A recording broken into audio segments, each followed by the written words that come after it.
Desde el punto de vista económico, hemos hablado de pérdidas de vidas en la fauna, también en la flora, y también por supuesto de algunas personas, que eso nos duele mucho, y también es importante analizar cómo esto nos puede afectar en la economía de todos los peruanos. Así que está Paola del Carpio de la Red de Estudios para el Desarrollo, como siempre con nosotros, y con Olivia también. ¿Cómo estás, Paola? Buenos días. Buenos días, sí, bueno, lo que está pasando es muy preocupante, muy triste, hemos perdido vidas humanas, hay muchos heridos, damnificados y con mucha pena vemos también sufrir a muchos animales, ¿no? Es algo que nos tiene bastante preocupados.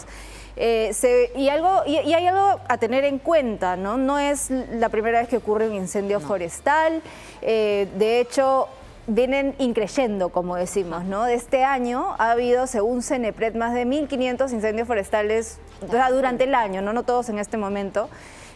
Y esto es un incremento de aproximadamente 100% en relación al mismo periodo del año anterior. O sea, es como, ha sido mucho más fuerte y detrás de esto pues sabemos que está el tema climático. Porque sí se nos dice, y es verdad, que muchas veces es la mano humana la que hace esto por las quemas que se hacen para la agricultura o muchas veces incluso para cultivos ilegales o otro tipo de objetivos. Pero si bien eso es cierto, el tema es que ahora ese fuego se encuentra con un terreno más seco porque no ha estado habiendo lluvias y las temperaturas han estado más altas. Y esto es un problema que ha venido afectando no solo al Perú, sino a varios países de la región, como hemos visto Chile, Bolivia. Nos estamos viendo que, aparte hemos estado viendo que es algo que se venía, ¿no? Sí. En este momento, claro, los más afectados son aquellas regiones, bueno, son 22 de los 24 departamentos que están de alguna manera afectados por este problema, pero quienes tienen, digamos, más zona amazónica son los que tienen mayores problemas. En el caso de Cusco es el que tiene el mayor número de incendios. De hecho, veíamos en la imagen que es una zona que parece de también ruinas o sitio arqueológico que también tiene muy cerca las llamas. Incluso turistas que estaban saliendo de Machu Picchu, señalaban que no habían podido incluso visibilizar bien o hacer una ruta adecuada por el humo, ¿no? Sí, y además muchas veces cuando pensamos en Cusco pensamos en la sierra, bueno, incluso en Machu Picchu que es ceja de selva, pero Cusco tiene una enorme proporción de selva, o sea, selva y ceja de selva en su territorio es bien grande, ¿no? Y bueno, el impacto económico, como les contaba, acá tiene mucho que ver que estamos perdiendo terreno y en ese terreno hay muchas hectáreas de cultivo. Se estima que más o menos se han perdido unas 3.000 hectáreas de cultivos, de las cuales dependen muchas personas para subsistir, sea porque de ahí sacan alimentos que son para todos nosotros y también puede influir eventualmente sobre el precio de algunas cosas, pero también sobre el alimento del ganado, por ejemplo, ¿no?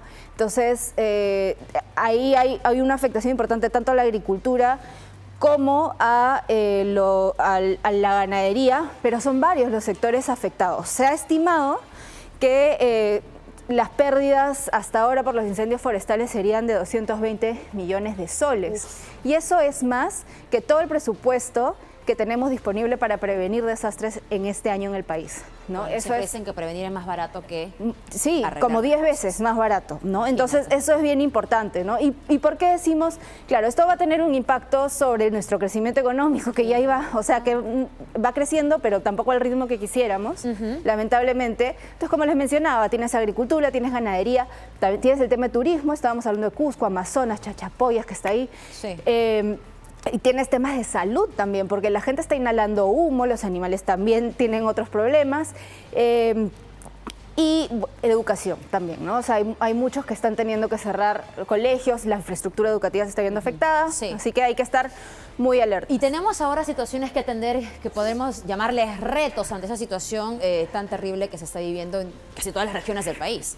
Sí, eso es bien importante, ¿no? Lo primero es que, a ver, es bien difícil porque son muchos puntos y prevenir este tema de las quemas, que cómo se dan, en qué circunstancias, si hay unas maneras alternativas de lograr el objetivo que estos agricultores están teniendo, es un trabajo que hay que hacer importante. Pero por otro lado está el tema del combate de la minería ilegal, el combate del narcotráfico, que son actividades a las que deberíamos estarle haciendo la vida más difícil y no más fácil. Y ahí roza con lo político incluso. Ahí ya vamos al lado Totalmente. político, entonces hay que preguntarnos realmente cuánto énfasis le estamos dando a este combate en la vida, ¿no? El tema de la prevención, como decías, es mucho más barato prevenir que atender una emergencia, ¿no? En prevención y atención de riesgo de desastres tenemos más o menos 106 millones de soles. Eso no es tanto presupuesto si te pones a pensar en las pérdidas que estamos teniendo, pero también en cosas en las que estamos gastando el dinero, como, no sé, Petroperú, por ejemplo, el salvataje, o mencionar, por ejemplo, el Congreso algo que hizo en julio, ¿no? Sacó parte de lo que era la reserva de contingencia, que justamente es para atender emergencias de este tipo, para pasarlo a algunos proyectos, ¿no? Entonces necesitamos mejores sistemas de detección temprana, atender y impulsar también, por supuesto, la reforestación. Y con todo esto que nos has dicho, incluso con los retos, con lo que no se hizo y con lo que se tendría que hacer año tras año, nos queda claro que por eso es la sensación de la gente en toda esa zona afectada y los demás problemas que sentimos que no se ha llegado a tiempo, porque esto hablábamos hace varias semanas aquí en el matinal y en cada una de las regiones afectadas, Paola. Como siempre, importante escucharte, entender qué es lo que está pasando en términos también económicos y ojalá las autoridades atiendan esto de la mejor manera, porque los bomberos, por ejemplo, están pidiendo equipos y eso también habla de cómo combatimos esta Claro, y situación la declaratoria de emergencia llegó ayer. Llegó muy tarde. Ya veremos por qué. Paola, gracias. Tenemos más información con Alicia.